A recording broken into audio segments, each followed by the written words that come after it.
السلام علیکم. Programme night edition میں ہم آپ کو خوش آمدید کہتے ہیں. ناظرین، بجٹ کو لے کر جو اختلافات حکومت کے اتحادیوں کے ساتھ چل رہے تھے، عوام کو ریلیف دینے کے حوالے سے پاکستان پیپلز پارٹی بھی بات کر رہی تھی. بجٹ کو تنقید کا نشانہ بنایا جا رہا تھا اور ایم کیو ایم کی طرف سے بھی تحفظات تھے. تو لگ ایسے ہی رہا تھا کہ یہ صرف تقریروں تک ہی، یہ جو تحفظات ہیں یہ تقریروں تک ہی محدود رہیں گے. عوام کو ریلیف دینے کی جو باتیں ہیں، جو عوام پر ٹیکسز ڈالنے کا بوجھ ہے، اس پر جو بڑا تکلیف اور دکھ کا اظہار کر رہے ہیں حکومت کی اتحادی جماعتیں، یہ صرف تقریروں کی حد تک ہی محدود رہے گا اور جو معاملات ہے کچھ دے لے کر جو ہے وہ طے پا جائیں گے.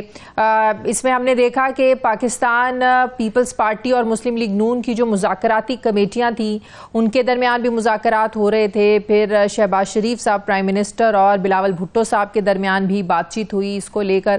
اب جو ذرائع خبریں یہ دے رہے ہیں کہ حکومت نے پاکستان پیپلز پارٹی کے تمام جو مطالبات ہیں وہ مان لیے ہیں. جو پاور شیئرنگ کا ایک جو فارمولا تھا اس کے تحت سپیس کا جو ایک معاملہ تھا، جو پاکستان پیپلز پارٹی کو شکایت تھی کہ پنجاب میں ان کو سپیس نہیں مل رہی ہے، اب پنجاب میں پاکستان پیپلز پارٹی کو سپیس بھی ملے گی.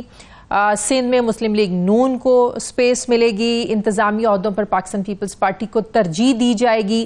تو ایسے میں جو سوال اٹھ رہے تھے کہ بجٹ پہ ووٹ دیں گے نہیں دیں گے، اتحاد قائم رہے گا نہیں رہے گا، جب یہ سوالات اٹھ رہے تھے تو نون لیگ کے بڑے اہم رہنما جن کے پاس بڑی زبردست انفارمیشن ہوتی ہے، جن کو انفارمیشن جو ہے وہ بڑی بڑی ہیڈ لائنز بناتی ہیں، میاں جاوید لطیف صاحب، انہوں نے کہا تھا کہ جب تک یہ اسمبلی رہے گی کوئی اتحادی ادھر ادھر نہیں ہوگا. فکر اس کو ہوتی ہے، وہ انہوں نے کہا تھا کہ جس نے حکومت خود بنائی ہو. ہم تو حکومت بنانا ہی نہیں چاہتے تھے، تو حکومت گرنے کا کیا خوف ہے. تو واڈا صاحب نے بھی 2 دن پہلے یہ کہا تھا کہ ٹھوک بجا کے بجٹ منظور ہوگا، ہر کوئی کرے گا اور ضرور کرے گا. ایسا نہیں ہو سکتا کہ کوئی بجٹ کی منظوری کے خلاف جو ہے ووٹ دے، بجٹ منظور نہ کروائے، ایسا نہیں ہوگا. تو اب جب یہ مذاکرات کامیاب ہو رہے ہیں، اس طرف جا رہے ہیں، تو لگ رہا ہے کہ جاوید لطیف صاحب کی جو بات ہے وہ درست ہوتی ہوئی نظر آ رہی ہے کہ جنہوں نے حکومت خود نہیں بنائی ان کو گرنے کا کیا خوف ہو. جنہوں نے اتحاد بنوائے ہیں پھر لے کر بھی وہ چلیں گے اور اسمبلی تب تک قائم رہے گی جب تک بنانے والے چاہیں گے. تو بڑی زبردست ان کی یہ بات لگی. میاں جاوید لطیف صاحب ہی مجھے جوائن کر رہے ہیں، مسلم لیگ نون کے سینئر رہنما ہیں. السلام علیکم. بہت بہت شکریہ میاں صاحب آپ کا. میاں صاحب، یہ جو آپ نے یہ بات کی تھی کہ جب تک یہ اسمبلی رہے گی کوئی اتحادی ادھر ادھر نہیں ہوگا، یہ کانفیڈنس تھا آپ کا یا خبر تھی آپ کی؟ کیا اس کو سمجھا جائے؟ کانفیڈنس اس چیز کا کہ جنہوں نے حکومت بنوائی تو ظاہر ہے وہ کیوں اتنی جلدی خراب کریں گے، یا انفارمیشن تھی آپ کی؟ یہ نہیں، اس کو انفارمیشن نہ کہیں. ایک جو میرا تجربہ ہے میں اس بنیاد پہ یہ بات کہتا ہوں اور کہہ بھی رہا ہوں کہ دیکھیں، ایک جو ارینجمنٹ تھا 8 فروری کے بعد، کیا اتحادی جو ہیں سب کے علم میں نہیں تھا کہ ہمارے برتن میں ہے کیا اور اسی کو تقسیم کرنا ہے آپ نے؟ یہ کیسے ہو سکتا ہے کہ برتن میں کوئی چیز ہو نہ اور آپ کو سب کچھ مل جائے؟ تو میں نہیں یہ سمجھتا کہ جو آپ نے خود کہا کہ تقاریر ہو رہی تھیں، اور دیکھیں ہر جماعت عوام کو ریلیف دینا چاہتی ہے، وہ حکومت میں ہو یا اپوزیشن میں. اپوزیشن کی خواہش ہوتی ہے ریلیف ملے، حکومت میں جو ہوتے ہیں وہ اس پر عمل کی کوشش کرتے ہیں کہ میکسیمم ریلیف ملے. مگر جو ہوگا آپ کے پاس کریں گے تو وہی نا آپ. تو جب یہ ارینجمنٹ ہو رہا تھا اس وقت بھی سب کے علم میں تھا، اور آج جو شور اٹھ رہا تھا اس وقت بھی سب کے علم میں تھا کہ ہمارے پاس کیا ہے اور کیا دے سکتے ہیں. تو اس لیے میں یہ بات کہتا تھا اور وہ چیزیں ثابت بھی ہو رہی ہیں. تو اس کا مطلب یہ ہے کہ کوئی نکلنا بھی چاہے اس اتحاد سے، کہتے ہیں نا کہ آؤ گے تم اپنی مرضی سے، جاؤ گے ہماری مرضی سے، کوئی نکلنا بھی چاہے اس اتحاد سے اصولوں کی بنیاد پر ہی، لیکن وہ نکل نہیں سکتا جب تک لانے والے نکالنا نہ چاہیں.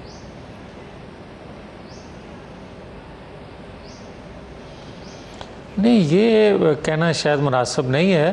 اس کی وجہ یہ ہے کہ یہاں تو لائے بھی کسی کے مرضی سے نہیں جاتے اور نکالے تو بالکل ہی اس کی مرضی سے نہیں جاتے، نکال دیے جاتے ہیں جب نکالنا ہو۔ دیکھیں بات یہ ہے کہ 2/3 اکثریت رکھنے والی جو جماعت ہے وہ اپنی ٹرم پوری نہ کر سکے، اور ایک سادہ اکثریت بھی کسی کی جماعت کے پاس نہ ہو اور وہ حکومت کر رہی ہو اور اسٹیئرنگ پہ بیٹھی ہو، تو کیا اس کی تمام چیزیں مرضی سے چل سکتی ہیں؟ قطعاً نہیں چل سکتی۔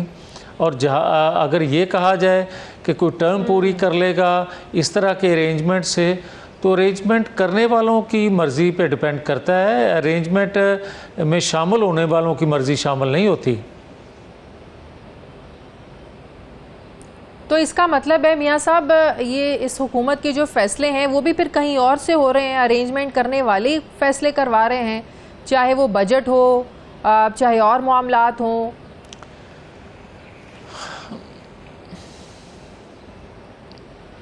دیکھیں یہ تو آپ حکومت کی بات کر رہی ہیں نا، جس ریاست کی معیشت ڈبو دی جائے، جس ریاست کو دنیا کے مالیاتی اداروں سے ڈیل کرنا پڑتی ہو، ان کی شرائط پہ کرنا پڑ رہی ہو، آپ اس ریاست کو آزاد نہیں سمجھتے، یا وہ ریاست جو ہے وہ اپنے لیے آزاد پالیسی یا اپنے مفاد میں پالیسی اس کے لیے بنانا مشکل ہو جاتا ہے، تو ایک حکومت کیا بیچ رہی ہے اس کا اندازہ کیا جانا چاہیے۔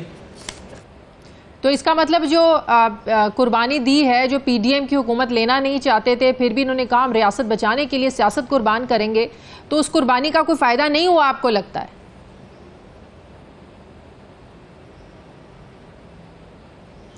دیکھیں اس قربانی کا کسی حد تک ریاست کو تو فائدہ پہنچا کہ پاکستان ڈیفالٹ ہونے سے بچ گیا، مگر ریاست جس کو کہتے ہیں اور ریاستی اداروں میں بیٹھے لوگ، انہوں نے اس طرح بہیو نہیں کیا قربانی دینے والوں سے، اور پھر اگر اس قربانی کو اس جذبے سے نہ دیکھا جائے جس جذبے سے قربانی دینے والا قربانی دے رہا ہے، تو پھر اس کے نتائج جو ہیں اس طرح کے نہیں آتے جو قربانی دینے والا توقع رکھتا ہے، اور ہوا ایسے۔ اب آ جائیں جو آپ بار بار بات کر رہے ہیں کہ وہ پی ڈی ایم کی حکومت بنی، P D M 1 P D M 2، بھائی آپ کو یہ جو توقع تھی کہ اس وقت جو ایک صادق اور امین ایک ادارے سے سرٹیفکیٹ کسی کو دیا گیا، ایک پلے بوائے کو، اس کا حقائق جو تھے وہ قوم کے سامنے منظر عام پہ لائے جانے چاہیے تھے انہی اداروں کی جانب سے جنہوں نے وہ سرٹیفکیٹ اپنی ضرورت یا اس کی ضرورت کے تحت اس کے ہاتھ میں تھمایا تھا۔ ہونا یہ چاہیے تھا کہ فارن فنڈنگ کیس جو تھا، جو کھلا، جس پہ سزا ہوئی، وہ پبلک چیزیں کرنی چاہیے تھیں کہ وہ فنڈ کہاں کہاں سے، کن ریاستوں سے اور کن کن لوگوں نے کن کن عزائم کے لیے، کن کن مقاصد کے لیے اس صاحب کو دیے، اور اس صاحب نے کتنا ان کا ایجنڈا پورا کیا۔ یہ تھا ہمیں توقع کہ ہم اپنی قربانی تو دے رہے ہیں، مگر دوسری جانب سے بھی ہاتھ اسی طرح بڑھایا جائے گا، جو کہ نہیں بڑھایا گیا۔ دوسری طرف آپ ہاتھ اگر ادھر ابھی تک نہیں بڑھا ہے تو اس پر ہم کیا کہہ سکتے ہیں؟ جو تحریک انصاف کے ساتھ ہو چکا، جو تحریک انصاف کے ساتھ ہو رہا ہے، جو عمران خان کے ساتھ ہوا، 1 ہفتے میں 3 کیسز، ان میں سزائیں، پھر بعد میں ان سزاؤں کے ساتھ جو کچھ ہوا آپ کو پتہ ہے، بریت مل گئی، ابھی تک عمران خان جیل میں ہے، شاہ محمود قریشی، تو اور کیا توقع تھی؟ کیا ہونا چاہیے تھا پی ٹی آئی کے ساتھ جس کو صادق اور امین کا سرٹیفکیٹ ملا، اور کیا ہونا چاہیے تھا اس کے ساتھ؟ اس سے زیادہ کیا ہو سکتا تھا؟ ایک منٹ شازیہ، ایک سیکنڈ شازیہ، ایک سیکنڈ۔ آپ ایک سانس میں کہہ رہی ہیں کہ 1 ہفتے میں 3 مقدمات میں سزائیں ہوئیں اور پھر 1 ہفتے میں وہ سزائیں واپس بھی ہوئیں۔ آپ ایک سانس میں یہ بھی کہہ رہی ہیں کہ وہ جیل میں ہیں اور ان کو سزائیں، ان کے لوگوں پہ سختیاں۔ اگر آپ یہ کہہ رہی ہیں تو دوسری سانس میں یہ بات کہیں کہ 1 سال ہونے کو ہے 9-10 مئی کا واقعہ سانحہ کرنے والوں سے کیا سلوک آج تک اداروں نے کیا ہے، کیا ان کے فیصلے قوم کے سامنے آئے ہیں؟ مگر مجھے اس سے نہیں، میں جو بات آپ کو کہہ رہا ہوں، جو بات کہنا چاہتا ہوں، جو قوم سننا چاہتی ہے، وہ یہ ہے کہ ان کا جو حقیقت تھی وہ لوگوں کے سامنے پبلک کی جاتی، جس طرح ہمیں کہا جاتا تھا کہ ڈان لیکس کرنے والے غدار ہیں، جس طرح ہمیں یہ کہا جاتا تھا کہ پاکستان کا اتنا بجٹ نہیں ہے جتنا نیب کے ترجمان سٹیٹمنٹ دیتے تھے کہ نواز شریف نے پیسہ اس سے زیادہ انڈیا کے اکاؤنٹ میں بھیج دیا، تو آج تک اس کی تردید تو نہیں آئی اور آج تک اس کا ثبوت تو کوئی نہیں ملا۔ جس طرح ہمیں کہا جاتا تھا کہ یہ کرپٹ ڈاکو چور ہیں، سسیلین مافیا ہیں، آج تک ان اداروں سے جن کو ضرورت کے تحت استعمال کیا گیا ہمارے خلاف ہماری کردار کشی کے لیے، آج تک ہمارے کردار کے متعلق وہاں سے کوئی بات تو نہیں آئی۔ صحیح میاں صاحب، 9 مئی کو لے کر ہماری جو عسکری قیادت ہے، ایون کہ پی ٹی آئی بھی یہ بات کہتی ہے، عسکری قیادت بھی یکسو ہے کہ جو انوالو ہیں کوئی معافی نہیں ہے، ان کو سزائیں ملیں گی اور ہر صورت ملیں گی اور ملنی چاہیے، بالکل ملنی چاہیے۔ لیکن اس میں پی ٹی آئی اب کیا کرے جب عدالتوں نے فیصلے کرنے ہیں، عدالتوں نے سارے معاملات دیکھنے ہیں، تو اس میں پھر پی ٹی آئی کیا کرے؟ ان کا کیا قصور ہے؟ آپ نے جو ملوث ہے اس کو کیفر کردار تک پہنچائیں، پی ٹی آئی نے تو فیصلے نہیں کرنے سر۔ تو پھر شازیہ نہیں، تو پھر شازیہ یہ بھی آپ کے ذہن میں رہنا چاہیے کہ فارم فنڈنگ کیس کا فیصلہ میں نے یا کسی اور ادارے نے تو نہیں کرنا تھا، وہ سٹے 11 سال کیسے چلتا رہا؟ پھر فیصلے تو عدالتوں نے کرنے تھے نا، اگر عدالتوں نے فیصلے کرنے تھے تو 11 سال فارم فنڈنگ کیس کیوں لٹکا؟ اس کا فیصلہ کیوں نہیں آیا؟ پھر مجھے یہ بتائیں کہ صادق اور امین کا سرٹیفکیٹ اس وقت کی عدالت نے دیا نا، کسی اور ادارے نے تو نہیں دیا، کسی شازیہ نے تو نہیں وہ سرٹیفکیٹ اس کے ہاتھ میں تھما دیا یا جویل لطیف نے اس کے ہاتھ سے چھین لیا، ایک ادارے نے دیا نا۔ اور ایک ادارے نے ہی جس شخص نے وہ سرٹیفکیٹ دیا اور جب وہ ریٹائر ہوا تو اس نے کہا کہ میں نے اس کو مکمل صادق اور امین نہیں کہا تھا، صادق اور امین مکمل نہیں تو مختصر تھا، تو لوگوں کو بتائیں تو صحیح کہ ان کی ڈکشنری میں مکمل کون ہوتا ہے اور صادق اور امین کم کون ہوتا ہے، ایک پلے بوائے کتنا صادق اور امین ہو سکتا ہے، یہ قوم کو بتایا جانا چاہیے نا۔ صحیح، بالکل بالکل ساری چیزیں قوم کے سامنے آنی چاہیے۔ اب لیکن کیا ماضی کو بھلا کر جس نے کچھ غلط کیا اس کو سزا ملنی چاہیے؟ آپ نہیں سمجھتے کہ معاملات کو آگے بڑھنا چاہیے؟ آپ دیکھیں چائنا بھی پاکستان میں سیاسی عدم استحکام کی بات کر رہا ہے۔ یہ چائنا نے 1-2 دن پہلے جو یہاں پر کانفرنس ہوئی، اجلاس ہوا، ایک بہت بڑا کنسرن شو کیا چائنا نے پاکستان میں پولیٹیکل انسٹیبلٹی کو لے کر۔ تو آپ نہیں سمجھتے کہ پی ٹی آئی کے ساتھ مذاکرات کا جو سلسلہ ہے وہ آگے بڑھنا چاہیے، سیاسی جماعتوں کو انیشیٹو لینا چاہیے، بشمول تحریک انصاف کو بھی میں کہتی ہوں 4 قدم پیچھے ہٹنا چاہیے اس ملک کی بقا کے لیے، اس ملک کی سلامتی کے لیے، اپنی ضد اور عناد چھوڑ کے؟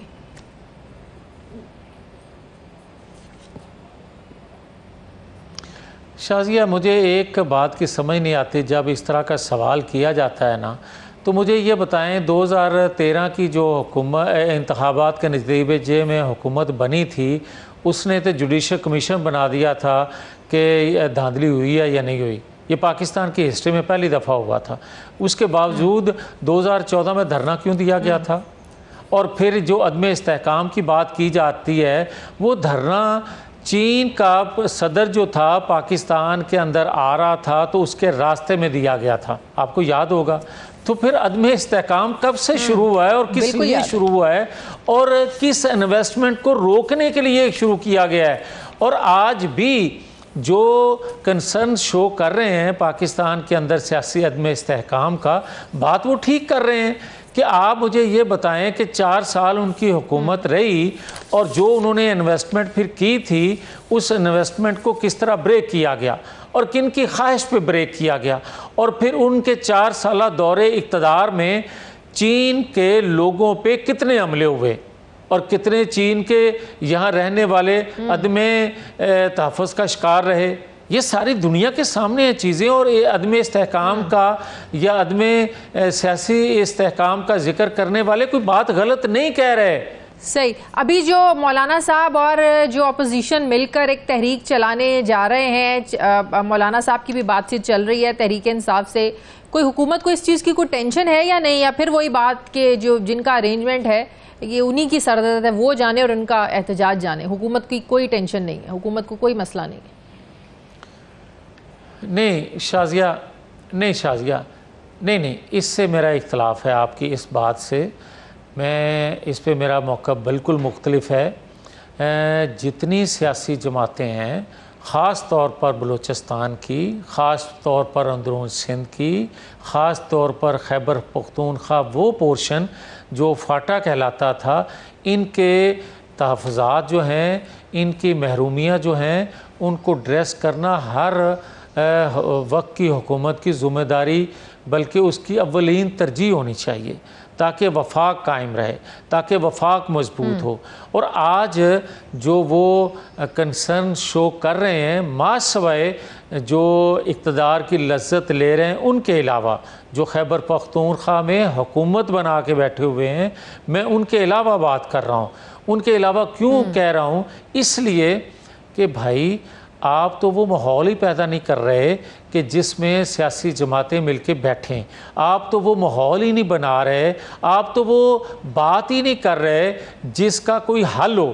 آپ مجھے یہ بتائیں، اگر کوئی یہ کہے گا کہ بھائی فارم 47 کی آئی ہوئی حکومت جو ہے اس سے بات نہیں کریں گے، تو پھر ہم یہ کہیں گے نا کہ 2018 کی جو RTS بٹھا کے حکومت بنائی گئی تھی، ہم تو اس وقت بھی اس سے بات کرتے تھے کہ آئیں مساق معیشت کریں، آئیں پاکستان کو آگے بڑھانے کے لیے بیٹھ کے بات کریں۔ اور اگر آپ یہ سمجھتے ہیں کہ فارم 45 کی 7 کی حکومت سے بات نہیں کرنا یا اس کو ختم کرنا ہے، تو RTS بٹھا کے 4 سال کی گئی حکومت جو بنائی گئی تھی، اور فارم 47 کی جو حکومت ہے وہ 4 ماہ بھی آپ کہہ رہے ہیں کہ یہ اس کو چلتا کریں، پھر آپ ذرا موازنہ یا اپنے گریبان میں جھانک کے دیکھیں ضرور کہ آپ نے کیا کیا اور کیسا مطالبہ آپ کر رہے ہیں۔ فارم 47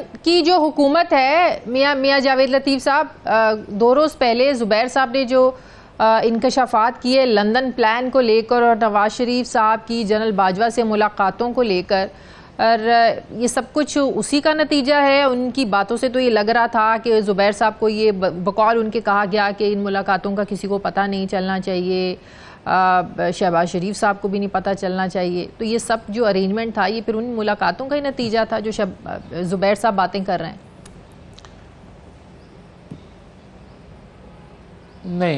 نہیں دیکھیں، میں ایک بات کہہ دوں اور بڑا کلیئر اس پہ ہوں میں، کہ 2017 میں جب ایک فیصلہ دلوا کے اور دینے والوں نے نکال دیا نواز شریف کو پرائم منسٹر ہاؤس سے، اس کے بعد سے آج تک باجوہ صاحب ہوں یا فیض صاحب ہوں، ان سے نواز شریف کی کوئی ملاقات نہیں ہوئی، یہ میں ذمہ داری سے کہہ رہا ہوں۔ اب کوئی زبیر عمر سے کیونکہ میرا اچھا تعلق ہے رہا ہے، تو میں اس سے آگے اس کے بارے میں نہیں کہنا چاہتا۔ میں کہتا ہوں پھر بھی ذمہ داری سے بات کرنی چاہیے۔ ٹھیک ہے، جماعتوں کے اندر بندے ہوتے ہیں، چھوڑ دیتے ہیں، آ جاتے ہیں، چلے جاتے ہیں، مگر کوئی باتیں کم از کم دیانتداری سے بھی کہنی چاہیے۔ ٹھیک ہے، بہت بہت شکریہ مسلم لیگ نون کے سینئر رہنما میاں جاوید اللہ میرے ساتھ، بہت شکریہ آپ کا۔ مجھے بریک لینے ناظرین واپس آتے ہیں ایک وقفے کے بعد۔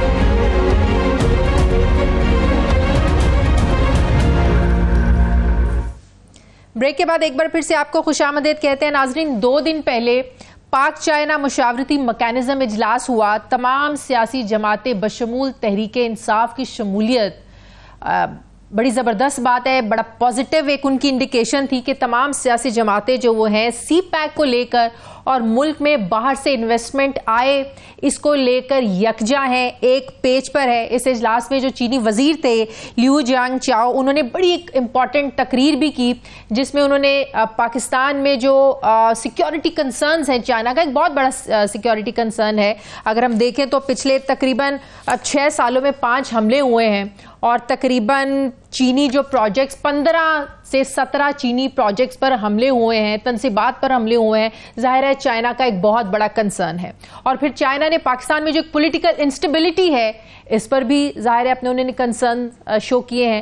جب باہر سے کسی نے پاکستان میں انویسٹمنٹ کرنی ہے تو اس کا ایک بہت بڑا کنسرن ہوگا کہ جس ملک میں ہم انویسٹمنٹ کرنے جا رہے ہیں, کوئی پروجیکٹ شروع کرنے جا رہے ہیں, وہاں پر کتنی پولیٹیکل اسٹیبلٹی ہے, تاکہ ایسا نہیں ہے ایک پارٹی کا منہ ادھر ہو دوسری کا ادھر ہو اور پروجیکٹ ظاہر ہے اس کا کوئی فائدہ ہی نہ ہو اور ملک میں دھرنے چل رہے ہوں, تحریکیں چل رہی ہوں, احتجاج چل رہے ہوں. اس طرح ظاہر ہے ہر ملک پھر ہچکچاتا ہے. دوسری طرف ہم دیکھیں گے کہ ایک برکس, ایک میں نے بھی اب پچھلے 2-3 دن سے میں بڑا اس کو پڑھ رہی ہوں, ایک ایسا پلیٹ فارم ہے جس سے یہ لگ رہا ہے کہ ایک آلٹرنیٹ ورلڈ آرڈر کی ایک بنیاد رکھی جا رہی ہے, ایک نئی دنیا ابھر کر سامنے آ رہی ہے. BRICS, Brazil, Russia, India, China 2001 تک تو یہ تھے, بعد میں 2010 میں اس میں ساؤتھ افریقہ بھی شامل ہوا.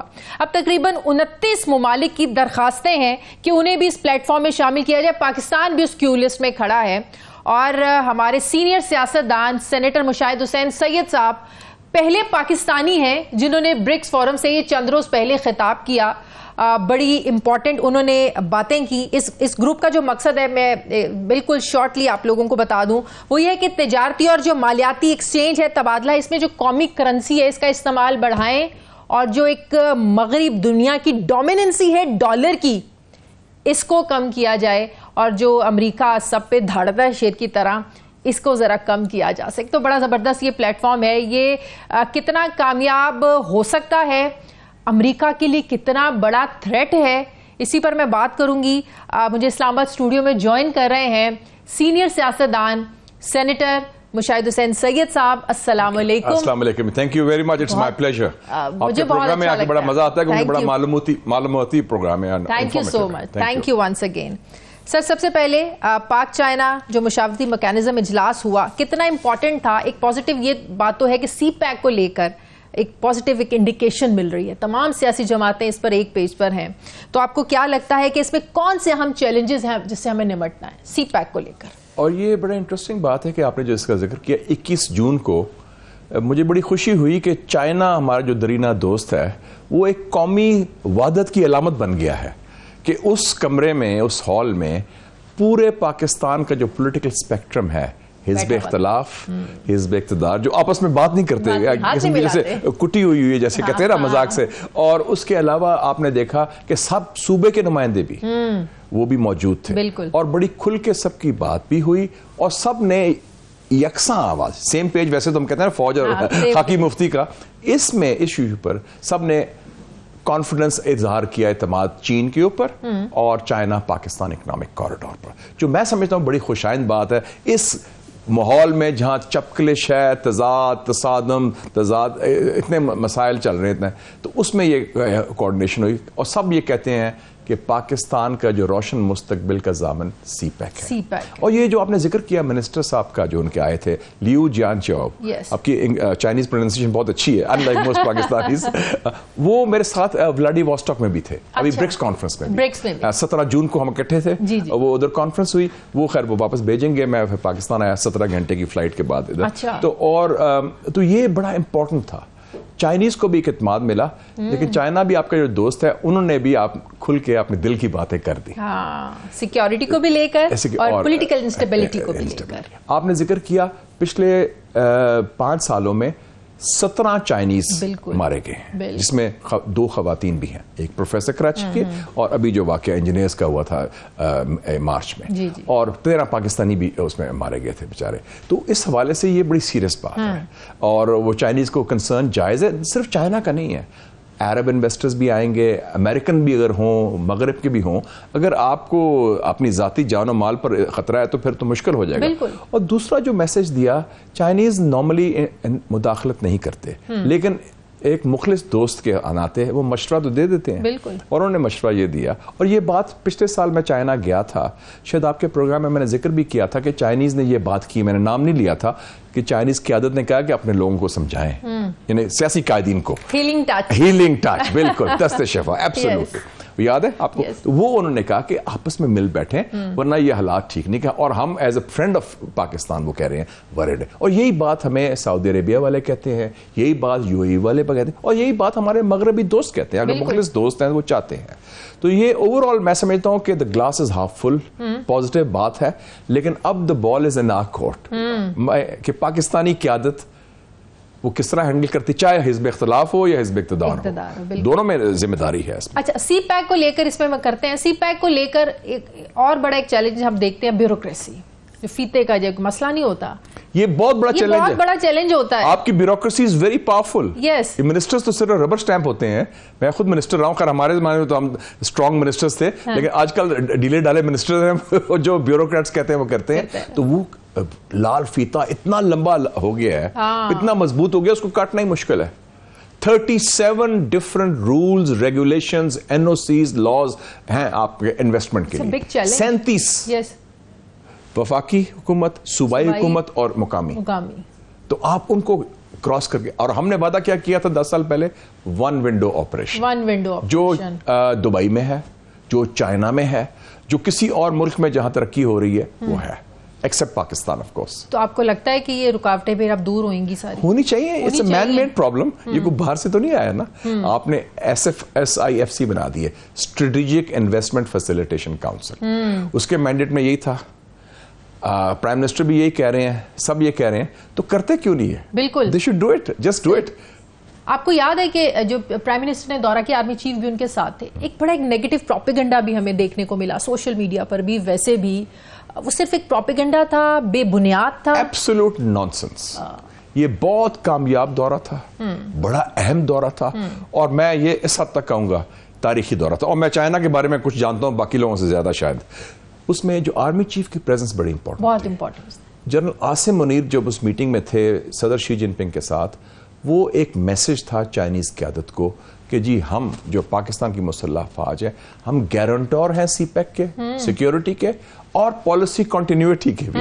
پالیسی کنٹینیوٹی, یہ نہیں کہ یہ 2 مہینے 6 مہینے سال کے بعد تبدیل ہو جائے گا. سر چائنا کے بارے میں کوئی تبدیلی نہیں ہوگی, کم واٹ میں, چاہے اور کوئی تبدیلی آ جائے. لیکن یقین دہانیہ تو آپ کو پتہ ہے عاصم باجوہ صاحب جب وہ تھے, ہاں تب بھی تو یہ زیادہ, میں عاصم باجوہ کی تھوڑی سی قبلہ درست نہیں تھا خارجہ پالیسی پر, ان کا کلیئر ہے. آئی فائنڈ کہ موجودہ فوجی قیادت کی اسٹریٹجک کلیئرٹی ہے آن کشمیر, انڈیا اینڈ چائنا.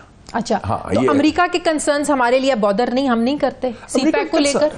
دیکھیں نا, کنسرنز پہلے بھی تھے, وہ کہتے تھے نیوکلیر بم نہ بنائے, ہم نے بنا لیا. وہ کہتے تھے چین سے دوستی نہ کریں, فیلڈ مارشل ایوب خان تھے, وہ امریکہ کے بڑے قریب تھے, ذوالفقار علی بھٹو ان کے فارن منسٹر تھے, ہم نے بنایا. اور مجھے یاد ہے میں اس کو جرنلسٹ تھا, جیسے اب آپ بھی ہیں ماشاءاللہ اسٹرانگ جرنلسٹ, تو جنرل ضیاء کا دور تھا, I was editor of the Muslim. ہم نے پریزیڈنٹ سید علی خامنائی کو پاکستان بلایا, 1980s کی بات کر رہا ہوں, حالانکہ ہم افغان جہاد میں امریکہ کے پارٹنر تھے, لیکن انہوں نے کہا کہ نہیں, ایران ہمارا ہمسایہ ہے. تو ہم جب ریڈ لائن ہمارے لیے ہوتی ہے قومی مفاد, ہم سٹینڈ لے لیتے ہیں, چاہے خاکی میں ہو یا مفتی میں ہو. لیکن آج میاں صاحب پرائم منسٹر تھے, ان کو پریشر کتنا تھا نیوکلیر دھماکہ نہ کریں, انہوں نے کر دیا.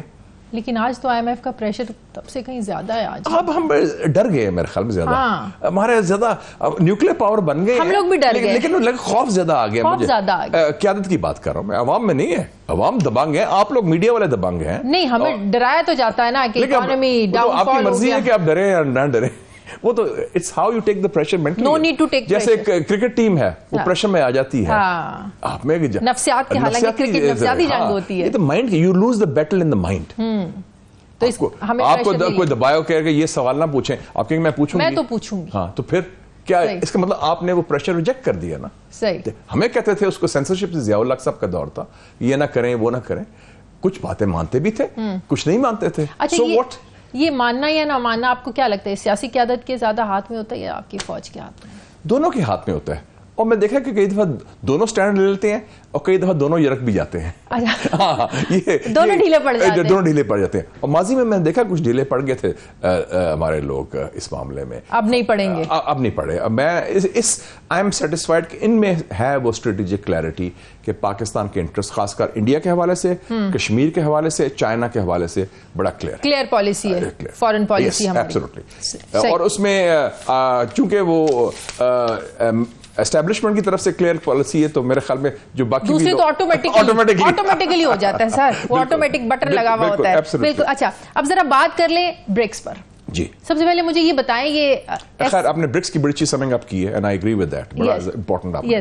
یہ ایس سی او شنگھائی کوآپریشن آرگنائزیشن اس سے بڑا ہے, یہ اس سے بڑا ہے. اچھا, شنگھائی کوآپریشن آرگنائزیشن ہے اس خطے کے لیے.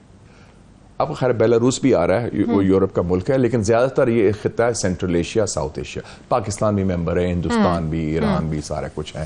اور یہ اس حوالے سے شروع کیا انہوں نے, اور 3 جولائی کو ان کی میٹنگ بھی ہو رہی ہے قزاقستان میں ہیڈز آف اسٹیٹ. برکس جو ہے نا, اٹ انکلوڈس ساؤتھ افریقہ, آپ نے مینشن, اب ایجپٹ بھی آ گیا ہے, Saudi Arabia, Iran, U A E, Ethiopia, Brazil. آپ دیکھیں نا کتنا بڑا اس کا دائرہ وسیع, اور 29 کنٹریز میں بنگلہ دیش, سری لنکا, وہ سارے ملک تیار بیٹھے ہیں. تو اس میں جو آلٹرنیٹ فائنینشیل آرڈر کی بات کی نا اور سسٹم کی, 193 ممبرز ہیں یونائٹڈ نیشنز میں, اس میں سے 68 کنٹریز نے کہا ہے کہ ہم تجارت کریں گے ڈالر کے علاوہ, روپیز میں, ریال میں, آر ایم بی میں, رینڈ میں, اپنے روبلز میں, یہ. اور اس میں سعودی عربیہ شامل ہے. سعودی عربیہ شامل ہے اس میں ایران شامل ہے, ہندوستان شامل ہے. تو آپ دیکھیں نا, جب آئل اینڈ پیٹرول کے جو بڑے میکرز ہیں وہ کر رہے ہیں, دنیا کے نصف آبادی کر رہی ہے, تو ڈالر کی. اور آپ نے ابھی دیکھا ہوگا پچھلے ہفتے جو 50 سال پرانا معاہدہ تھا سعودی عربیہ اور امریکہ کا پیٹرو ڈالرز پر کہ ہمارا ڈالر کے تھرو ہم تیل خریدیں گے, وہ سعودی عربیہ نے اس کا رینیو نہیں کیا, خاتمہ کر دیا. اچھا, so that is very significant. اور یہ لوگ وہ نہیں ہے, یہ نارتھ کوریا نہیں ہے, یہ امریکہ کے دوست ہیں, سعودی عربیہ, یو اے ای, مصر, تو ان کے تو اچھے تعلقات ہیں امریکہ کے ساتھ. تو it's a very big challenge کہ ڈالر جو ہے, آل مائٹی ڈالر, اس کی بالادستی کا خاتمہ کا آغاز تو ہو گیا نا. اور جب یہ شروع ہوا تھا تو ان کا ٹارگٹ تھا کہ 2050 تک, 2050 تک, وہ جو اکانومسٹ تھے انہوں نے کہا تھا کہ یہ ہو جائے گا. پاکستان بھی اس کیو میں لگا ہوا ہے, ہو جائے گی پاکستان کی بھی ممبرشپ. میں نے لابی بھی کی پرسنل لیول پر, اور بلکہ ممبرشپ کروانے میں میرا رول ہے, کیونکہ میں پچھلے سال ساؤتھ افریقہ گیا تھا. تو میں نے چیک کیا, انہوں نے کہا جی ہم نے تو اپلائی نہیں کیا. میں کیوں نہیں اپلائی کیا؟ کہتے جی وہ ہندوستان, یہ وہ. میں چھوڑو, ہندوستان تو ہمارے ساتھ کھڑا ہے, وہ تو ساکھ میں بھی ہے, کیا نکاح ٹوٹتا ہے کہ ہندوستان بھی بیٹھ جائے. کیوں لیٹ ہو گئے؟ سستی. سوری ٹو سے دیٹ. تو لیکن دیر آئے درست ہے, میں کہوں گا لیٹس موو آن. اچھا, انڈیا تو بڑا اسٹریٹجک پارٹنر ہے, بڑی دوستی ہے امریکہ کے ساتھ, وہ کیسے اس کو سپورٹ کرے گا؟ اب انڈیا کے لیے, India is the weakest link in the chain of BRICS. آپ نے جو سوال بڑا امپورٹنٹ ہے, اس میں کی رول جو ہے وہ چائنا کا ہے اور رشیا کا ہے. اچھا. اور دونوں جو ہیں وہ ہماری طرف مائل ہے. چائنا بھی سپورٹ کر رہا ہے, اور Russia is very keen for good relation ship with Pakistan. وہ چاہتے ہیں پاکستان سے قربت ہو, اقتصادی بھی, سیاسی بھی, سفارتی بھی. تو ہمیں رسپونڈ کرنا چاہیے. ہمارے لیے ہماری خارجہ پالیسی میں آپشنز کھل رہے ہیں. صحیح, لیکن انڈیا کی پالیسی کی سمجھ نہیں آتی نا امریکہ کے ساتھ. ایک طرف ہم پہ پریشر بھی رہتا ہے. انڈیا وہ بنیا مینٹیلٹی ہے, وہ دونوں ہارے سے فائدہ اٹھاتے ہیں. وہ روس سے سستا تیل لیتے ہیں روپے میں, اور امریکہ کی گود میں بیٹھے ہیں چین کے خلاف. اور وہاں پر ان کے خلاف, انڈیا کے خلاف انسانی حقوق خلاف ورزیوں کے مظاہرے بھی ہوتے ہیں, باتیں بھی ہوتی ہیں, اور دونوں میں بڑے بڑے معاہدے بھی. لیکن ایک انڈیا نے گڑبڑ کی ہے پچھلے دنوں میں امریکہ سے مل کے, وہ بڑی خطرناک بات ہے کہ پچھلے ہفتے آپ نے پڑھا ہوگا, کیونکہ آپ بڑی پڑھی لکھی بھی ہیں اور پڑھتی بھی ہیں, ایک ڈیلیگیشن گیا انڈیا کا, ایک علاقہ ہے دھارم شلا, دلائی لاما کو ملنے, دلائی لاما کانگریس کا ڈیلیگیشن, اور انہوں نے تبت کے ایشو کو اجاگر ہائلائٹ کرنے کہ ہیومن رائٹس اس ٹائپ کی چیز, وہ خطرناک بات ہے, کیونکہ وہ چائنا کے لیے ریڈ لائن ہے. It is about their terror, وہ برداشت نہیں کرے.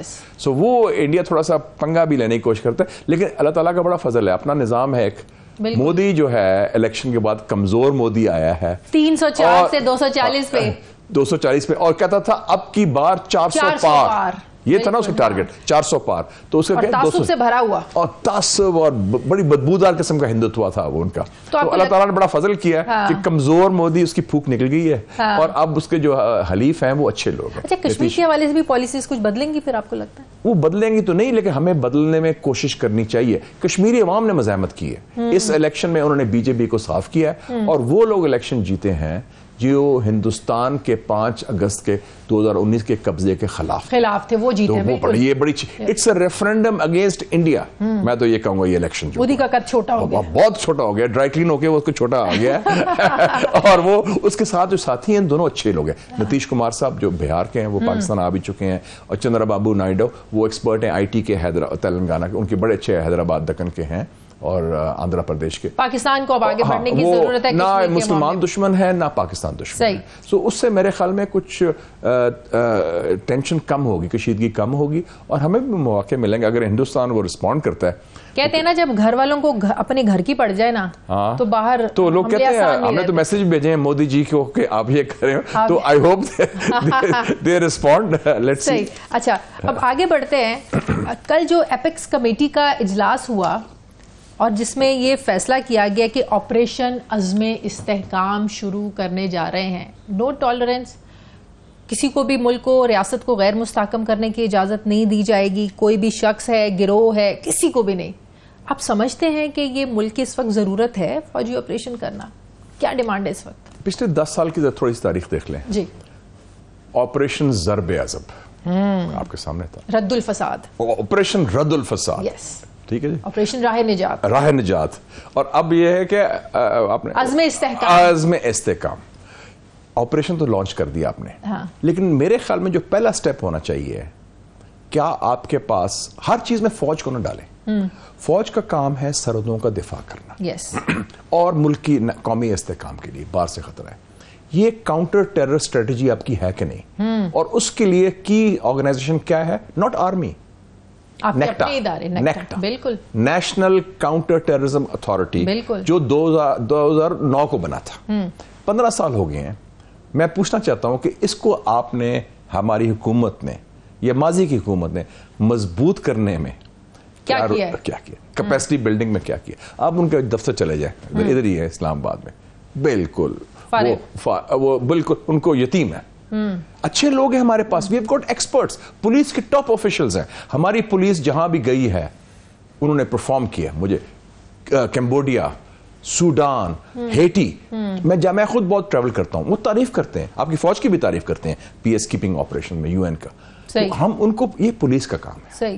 کاؤنٹر ٹیررزم ڈپارٹمنٹ بنایا آپ نے, CTT, ان کو اسٹرانگ کریں, نیکٹا کو آگے لائیں, بالکل صحیح, اور ان کے ساتھ کوآرڈینیشن لیں. صحیح, but I am unable to understand کہ یہ حالات کا تقاضا ہے ابھی فوجی آپریشن کیوں؟ دیکھیں فوجی آپریشن جب ہوتے ہیں, ماضی میں ہوئے, 2009 میں کیا ہوا, ایک آل پارٹیز کانفرنس بلائی گئی, سیاسی اس میں مشاورت ہوئی اور پھر اتفاق رائے ہوا. اس ٹائم حالات بھی دیکھیں نا کیا آتے, خود کش حملہ ہر دوسرے, اور لوگ, اور ہلری کلنٹن نے کیا کہا تھا کہ طالبان اور 60 مائلز فرام اسلام آباد, یہ آپ کو یاد ہوگا. پھر 2014 کو آرمی پبلک اسکول کا بڑا ایک واقعہ سانحہ ہوا. 16 دسمبر 2014 کو میاں صاحب نے next day, he was prime minister, called a meeting. میں اس میٹنگ میں شامل تھا, جنرل راحیل بھی تھے, جنرل رضوان بھی تھے, ISI چیف تھے, سب نے مل کے نیشنل ایکشن پلان کا, جس کے ڈرافٹنگ میں میرا رول بھی تھا, اور اعتزاز حسن صاحب بھی تھے, اور لوگ افراد صاحب خٹک صاحب وغیرہ, تو گورنمنٹ کے ساتھ مل کے, تو اب انہوں نے کر دیا. لیکن اس میں کیا تھا, مکمل اتفاق رہا. عمران خان صاحب اس میٹنگ میں آئے تھے, وہ دھرنا چھوڑ کے وہ اسپیشلی 16 دسمبر آئے, ہی ٹک پارٹ, انہوں نے پریس کانفرنس میں بیٹھے, پورا تعاون کا یقین دلایا. تو یہ اتفاق ہے. اب آل آف اے سڈن, ٹھیک ہے ایپیکس کمیٹی اپنی جگہ, لیکن KP میں حکومت کس کی ہے؟ PTI کی. تو آپ کو ان کو ساتھ کو on board in the loop لینا پڑے گا. موجود تھے اس میں کوئی شک نہیں, لیکن آپ باہر دیکھیں نا, مولانا صاحب اور اسد کیسر صاحب کی ملاقات ہوتی ہے, وہ کہتے ہیں فوجی آپریشن ہونا ہی نہیں چاہیے. اس کا مطلب ہے, میں یہی کہہ رہا ہوں نا کہ don't put the cart before the horse. آپ سب جو اسٹیک ہولڈرز ہیں خاص طور اس علاقے کے اس صوبے کے ان کو ساتھ مشاورت کے بٹھا لیں. آپ مودی جی کو کہتے ہیں ہم بات کرنے کو تیار ہیں. ماضی میں آپ نے ٹی ٹی پی سے آپ کے کور کمانڈر گئے اور D G I S I گئے کابل, ان سے بات کرنے کے. دہشت گردوں سے تو آپ بات کر لیتے ہیں. اب مودی جی سے آپ کہتے ہیں آپ پیغام بڑا بھیجا آپ نے بات کرنے کا. اپنے لوگوں سے کیا پرابلم ہے؟ بالکل صحیح. Why not? بالکل صحیح. وہ and they are elected people. بالکل. لیکن شکوک و شبہات آپ دیکھیں نا, جب ہمیں یہ کہتے ہیں کہ کوئی بھی شخص گروہ, تو ایک دم ذہن میں آتا ہے جب کہتے ہیں نا اس عزم استحکام, یہ ٹارگٹ کس کو کر رہے ہیں؟ ٹارگٹ کس کو کر رہے ہیں؟ یہ نہیں ہونا چاہیے. آپ دیکھیں تحریک انصاف نے احتجاج بھی کر رہی ہے, انہوں نے تحریک کی کال بھی دی ہے. تو اس لیے میرے خیال میں بہتر یہ طریقہ ہے جو ماضی میں کامیاب کیوں رہے آپریشن 2009 کا کتنا سوات آپریشن, آپ کو پتا ہے 10 لاکھ لوگ بے گھر ہوئے. جی جی جی جی. اور وہ 3 مہینے کے بعد وہ واپس اپنے گھروں میں چلے گئے تھے. بالکل کامیاب. پھر وہ جو 2014 کا آپریشن ہوا وہ بھی کامیاب ہوا. تو وہ کیوں کامیاب ہوا؟ Because they had political support, parliament کی سپورٹ, سیاسی پارٹیز کی سپورٹ اور ایک اتفاق رائے تھا. تو یہ آل آف اے سڈن ایک دم اناؤنس کرنا at the top level, apex ہو یا نہ اسپیشل ٹارگیٹڈ لگتا ہے آپ کو پھر؟ میرا نہیں خیال کہ یہ تو بڑی پھر حماقت ہوگی نا. ایشو ٹارگٹ ٹیررزم ہے کہ ایشو کوئی سیاسی دل ہو گیا؟ یہ شکوک و شبہات دور کرنے کی ضرورت ہے. اس کی بڑا سمپل طریقہ ہے, آپ سب کو بلا لیں. اگر وہ چائنیز منسٹر کے لیے وہ لائن میں سب سے بیٹھ جاتے ہیں تو اس کے لیے بھی بیٹھ جائیں گے. میرے خیال میں اگر جی ایچ کیو سے کال جائے گی 051 سے یا کسی اور ادارے کے ساتھ تو سب آ جائیں گے. میرے خیال میں کوئی مسئلہ نہیں, سب محب وطن ہیں. یہ تو آپ نے جاوید لطیف والی بات کر دی نا. ان سے پوچھا کہ یہ اتحاد چلے گا نہیں چلے گا, بجٹ پہ کوئی ووٹ دے گا نہیں دے گا, تو انہوں نے کہا جنہوں نے بنوایا نا وہ اتحاد قائم بھی رکھیں گے. اس لیے کسی کو پریشان ہونے کی ضرورت نہیں ہے, اتحاد چلے گا بھی. اور یہ حکومت ایسے اتحاد جو ہے, یہ حکومتی اتحاد جو ہے, پیپلز پارٹی آپ کو نہیں پتا ناراض تھی بجٹ پہ, ایم کیو ایم ناراض تھی بجٹ پہ, ان سے سوال ہو رہے تھے بجٹ پہ ووٹ دینا ہے نہیں دینا. تو جاوید لطیف صاحب نے کہا اتحاد کچھ نہیں ہونے لگا, جنہوں نے ارینجمنٹ کروایا نا وہ اس کو پورا بھی کریں گے سب کو. اور وہی سسٹم اسلام آباد میں ہے, وہی لاہور میں ہے, وہ ہر جگہ ہے, تو وہ اسی کو کیا ہے. تو ان کے ایک آخری سوال کا جواب دے دیں, کیا اب یہ حقیقت کو ہمیں انڈرسٹینڈ کر لینا چاہیے کہ عمران خان صاحب کو آپ ریلیف کہہ لیں یا ان کے ساتھ ڈائیلاگز کہہ لیں, یہ آپ کی فوجی قیادت کی مرضی کے بغیر کوئی نہ کر سکتا ہے نہ ہو سکتے ہیں جب تک ادھر سے اجازت نہیں ہوگی؟ دیکھیں جی, پاکستان میں زمینی حقائق تبدیل ہونے میں دیر نہیں لگتی. 8 فروری کو ایک بدلا ہوا پاکستان آ گیا ہے, جس کو آپ کہتے تھے کہ نان پارٹی ہے, وہ سب سے لارجسٹ سنگل پارٹی آ گئی 37% ووٹ سے. نون کے 23% ہیں, پیپل پارٹی کے 14%, اور ساری سیاست قیدی نمبر 804 کے ارد گرد گھوم رہی ہے. تو میں نے تو پارلیمنٹ میں اسپیچ میں کہا تھا کہ جتنے سیاسی قیدی ہیں بشمول عمران خان صاحب کو رہا کیا جائے. اور مسنگ پرسن کا بھی ذکر کیا میں نے, یاسمین راشد صاحبہ ہیں, عالیہ حمزہ صاحبہ ہیں, سنم جاوید صاحبہ, کیا ان کو آپ نے رکھا ہوا ہے. آپ ادھر آپ مودی صاحب کو تو میسج دے رہے ہیں, مودی جی کہ آپ ہمارے سے بات کریں. دہشت گردوں سے آپ نے ڈیلیگیشنز بھیج رہے ہیں, high level 3 star generals are going. 2 سال پہلے کی بات ہے, وہ کابل میں نیگوسیشن کیا ان کے ساتھ. ہاں بالکل, وہ پرسنلی گئے, تو اس میں تو کوئی قباحت نہیں تھی. اور باقی ہم کہتے ہیں جنرل ایمنسٹی دیں گے دہشت گردوں کو, چاہے بلوچستان کے ہوں. تو اپنے لوگوں سے بات کرنے میں کیا پرابلم ہے, اسپیشلی جو الیکٹڈ لوگ ہیں, کیوں, واٹ از دا پرابلم؟ پھر آپ کو ایک کال باہر سے آئے گی یا پریشر آئے گا, پھر آپ کریں گے. نومبر کا ویٹ کر لیں, 5 نومبر کا ویٹ کر لیں. وہ ایسے اقبال صاحب نے کہا نا کہ ملک میں اگر استحکام چاہیے تو 5 سال کے لیے رکھیں عمران خان کو جیل کے اندر. تو خاقان عباسی صاحب پرسوں میرے پروگرام میں آئے ہوئے تھے, وہ کہتے ہیں کہ اگر استحکام نہیں آیا پھر قیدیوں کو بدل لیں, پھر وہ ادھر چلے جائے ادھر جائے, پھر یہی ہو سکتا ہے. اگر 5 سال میں استحکام نہیں آتا عمران خان کو اندر رکھنے کے بعد قیدیوں کو بدل لینا چاہیے. میں سمجھتا ہوں کہ why don't we learn from history. ہم اپنے ماضی میں کیا ہوا, 1984 میں میں جرنلسٹ تھا, ایڈیٹر مسلم, بے نظیر جیل میں تھی, سکھر جیل میں. امریکہ نے کہا کہ پیٹر گیلبریتھ اسپیشل انوائے آ رہا ہے اور وہ بے نظیر کو ملنے آ رہا ہے. جنرل ضیاء کی بڑی پاورفل فوجی حکومت تھی, انہوں نے پاسپورٹ دیا اور کہا آپ جائیں لنڈن فری آف چارج. 1988 میں بے نظیر ضیاء اللہ کی ڈیتھ ہوتی ہے, بے نظیر الیکشن جیتتی ہیں, ہماری اسٹیبلشمنٹ ان کو پاور نہیں دے رہی. امریکہ نے 2 انوائز بھیجے, رچرڈ مرفی, رچرڈ ارمیٹاج.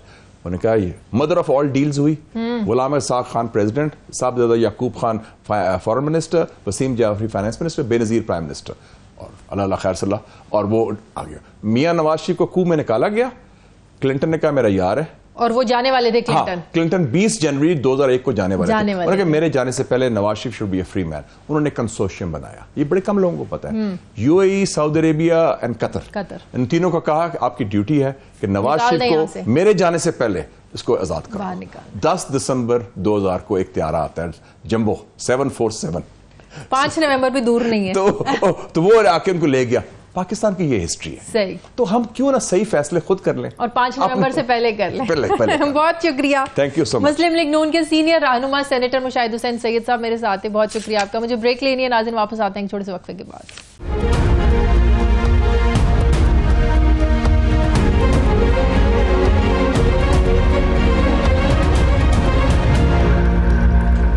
بریک کے بعد ایک بار پھر سے آپ کو خوش آمدید کہتے ہیں. ناظرین، کل نیشنل ایپیکس کمیٹی کا اجلاس اسلام آباد میں ہوا. یہ 2016 کے بعد شاید سب سے یادگار اور تاریخی ایک اجلاس تھا جس میں کل بڑے فیصلے کیے گئے، اہم فیصلے کیے گئے. اور اس اجلاس کے دوران کل آپریشن عزم استحکام یہ شروع کرنے کا فیصلہ کیا گیا، جس کے اہم نکات کے تحت دہشت گردوں کے خلاف بلا امتیاز کارروائی کی جائے گی. کوئی امتیازی سلوک نہیں ہوگا، چاہے کوئی پنجابی ہے، پٹھان ہے، سندھی ہے، کشمیری ہے، بلوچی ہے یا گلگتی ہے. اسی طرح جو ریاست مخالف انتشار پسند ہیں اور مذہبی جنونیوں کے حوالے سے بھی کہا گیا کہ ان کے خلاف بھی آپریشن کیے جائیں گے. اس سے ظاہر ہے دنیا بھر میں پاکستان کی ظاہر بدنامی بھی ہوتی ہے، اس کو بھی دیکھا جائے گا. چاہے کسی بھی فرقے سے یا مذہب سے یہ تعلق رکھتے ہوں، سیالکوٹ اور سوات جیسے جو واقعات ہیں اب ان سے بھی نپٹا جائے گا. کل کے اجلاس میں بڑے اہم فیصلے ہوئے ہیں. پھر کہا گیا ہے کہ کوئی بھی شخص یا گروہ جو ریاست کو ڈی سٹیبلائز یعنی غیر مستحکم کرنے کی کوشش کرے گا یا قانون کو ہاتھ میں لے گا، اس سے سختی سے نپٹیں گے. اہم بات یہ تھی کہ اس میں تمام جو سیاسی جماعتیں ہیں ان کے نمائندے موجود تھے. تحریک انصاف کی طرف سے علی امین گنڈا پور وہ بھی موجود تھے. تمام جماعتوں نے بھرپور اس پر اتفاق کیا کہ دہشت گردی کے خلاف جنگ جو ہے یہ آنے والی نسلوں کی بہتری کے لیے ہے. اس بارے میں تو کوئی دو رائے ہے ہی نہیں ہے. پہلے بھی آپریشن ظاہر ہے ہوتے رہے ہیں. تمام عسکری قیادت اور سیاسی جماعتوں کے ظاہر اتفاق کے بعد پوری قوم یہ چاہتی ہے کہ دہشت گردوں کے خلاف آپریشن ہونا چاہیے. ہمیشہ پوری قوم جو ہے وہ اس فیصلے میں اپنی پاک فوج کے پیچھے کھڑی ہے، ان کے ساتھ ہے اس فیصلے پہ. لیکن دوسری طرف ہم دیکھ رہے ہیں کہ مولانا صاحب اور ایک طرف تو پی ٹی آئی یہاں پر سپورٹ کرتی ہے. علی امین گنڈا پور صاحب کل کے اجلاس میں موجود تھے، لیکن دوسری طرف مولانا فضل الرحمان اور اسد کیسر صاحب کی کل ملاقات ہوتی ہے، ان کے وفود کی ملاقات ہوتی ہے، جس دوران یہ دونوں رہنماؤں نے ایک سیاسی کمیٹی کی تشکیل کا بھی فیصلہ کیا. اور دونوں رہنماؤں نے یہ واضح کیا کہ جو فوجی آپریشن ہے یہ کسی مسئلے کا حل نہیں ہے. انہوں نے کہا کہ کے پی کے میں امن قائم کرنے کے لیے سیاسی جماعتوں کو رول پلے کرنا ہوگا، جس سے یہ انڈیکیشن مل رہی ہے کہ تحریک انصاف اور مولانا صاحب یہ چاہتے ہیں کہ جو اجلاس میں فیصلہ کیا گیا ہے آپریشن کا، یہ فیصلہ درست نہیں ہے کیونکہ فوجی آپریشن کسی مسئلے کا حل نہیں ہے. تو پی ٹی آئی کی جو ایک دوہری پالیسی ہے کہ ایک طرف سپورٹ کر رہے ہیں اجلاس میں اور دوسری طرف کہہ رہے ہیں کہ فوجی آپریشن کسی مسئلے کا حل نہیں ہے، تو یہ پی ٹی آئی کیا چاہتی ہے، پی ٹی آئی کی پالیسی ہے کیا؟ بات کروں گی تحریک انصاف کے رہنما شوکت بسرا صاحب مجھے جوائن کریں. السلام علیکم، بہت بہت شکریہ شوکت بسرا صاحب آپ کا. شوکت بسرا صاحب، اگر میں آپ سے پہلے یہ پوچھ پاؤں کہ کیا ابھی تقاضا ہے اس طرح کے آپریشن شروع کرنے کا، یا آپ کو لگتا ہے کہ یہ صرف دہشت گردوں کے خلاف جو آپریشن شمالی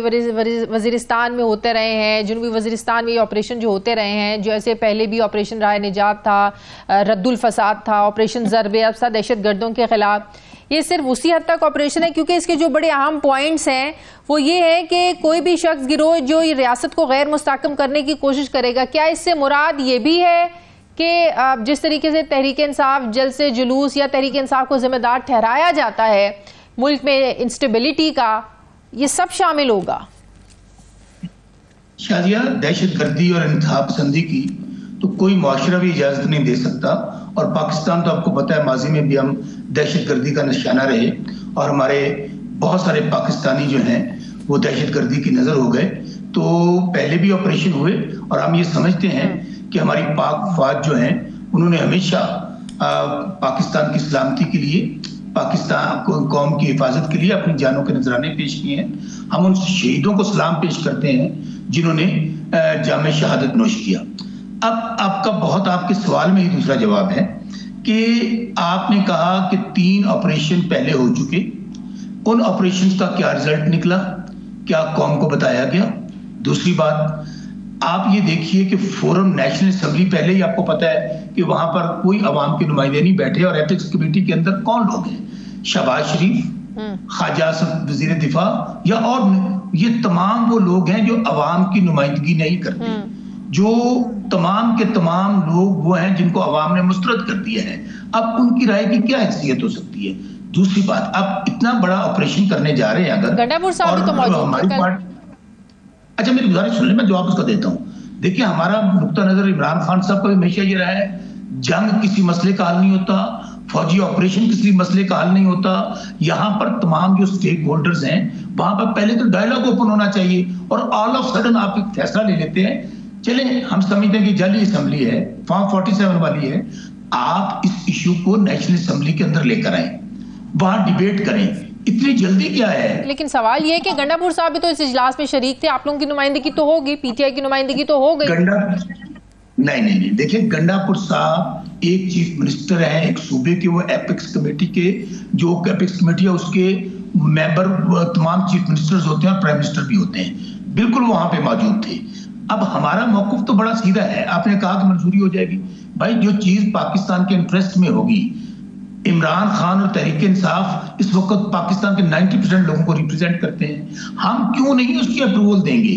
لیکن ابھی آپ دیکھیے، آپ نے اپنے انٹرو میں ایک بات اور کہی کہ یہاں پہ جو تحریک انصاف ہے شاید ان کے خلاف آپریشن ہونے جا رہا ہے. بہت سارے لوگوں کو شکوک و شبہات ہے. اس کی وجہ یہ جو کچھ ابھی تک 9 مئی کے بعد ہوا ہے پاکستان میں، کچھ کلیئرٹی نہیں ہے، کچھ سمجھ میں نہیں آ رہی ہے کہ کس قسم کا آپریشن ہوگا. کیا ظاہر ہے میں جو بات کر رہی تھی پہلے کہ تحریک انصاف جس کو اب ذمہ دار ٹھہرایا جا رہا ہے انسٹیبلٹی کا، کیا کلیئرٹی نہیں ہے، شکوک و شبہات ہیں، یہ ان کے خلاف بھی آپریشن ہوگا؟ کچھ سمجھ نہیں آ رہی ہے.